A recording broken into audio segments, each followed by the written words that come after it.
இன்றைக்கி ரேஷன் கோதுமையில் செஞ்ச நார்மல் சப்பாத்தி பார்க்கலாம். ரேஷனில் கொடுத்த கோதுமையை 5-6 வாட்டி நல்லா கழுவிட்டு வெயிலில் 3 நாள் காய வச்சு மாவு மிஷினில் கொடுத்து அரைச்சி வச்சுருக்கேங்க. இது ஒரு கரண்டி மாவுக்கு 4 சப்பாத்தி வருங்க. கொஞ்சோண்டு உப்பு போட்டு நல்லா கலந்து விட்டு நார்மல் தண்ணி பச்சை தண்ணியில் கொஞ்சம் கொஞ்சமாக ஊற்றி நல்லா பிசைஞ்சிட்டு லூஸாக பிசையணுங்க. அப்போ தான் சப்பாத்தி சாஃப்டாக வரும். சப்போஸ் மாவு கெட்டியாக இருந்துச்சுன்னா சப்பாத்தி சாஃப்டாக கிடைக்காது. நல்லா லூஸாக இந்த மாதிரி நல்லா அழுத்தி பிசைஞ்சிக்கோங்க. அதுக்கப்புறம் ஒரு டீஸ்பூன் எண்ணெய் விட்டு இந்த மாதிரி ரவுண்ட் ஷேப்பில் கொண்டு வந்துடுங்க. 30 நிமிஷம் மூடி போட்டு நல்லா ரெஸ்ட் கொடுங்க.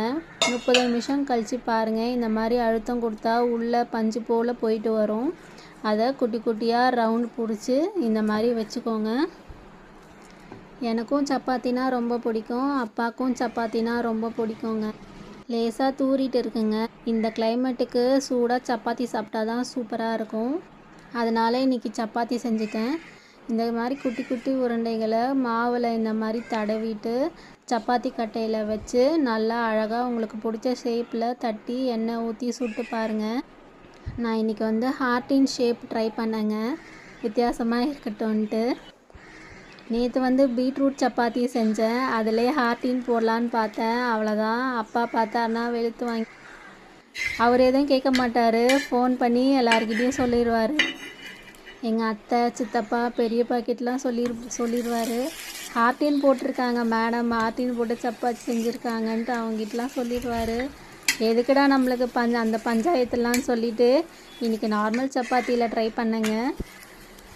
இன்னும் 5-6 மாதத்தில் February மந்த் வேலண்டைன்ஸ் டே வரும்.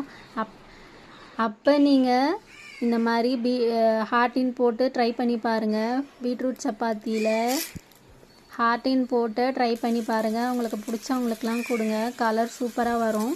இந்த மாதிரி வீடியோஸ் பிடிச்சிருந்தா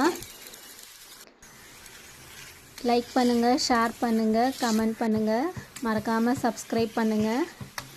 உங்கள் ஒய்ஃபுக்கும் அம்மாவுக்கும் அனுப்பிட்டு இந்த மாதிரி பீட்ரூட் சப்பாத்தி நார்மல் சப்பாத்தி செஞ்சு கொடுங்கன்னு கேளுங்க. தேங்க்யூ.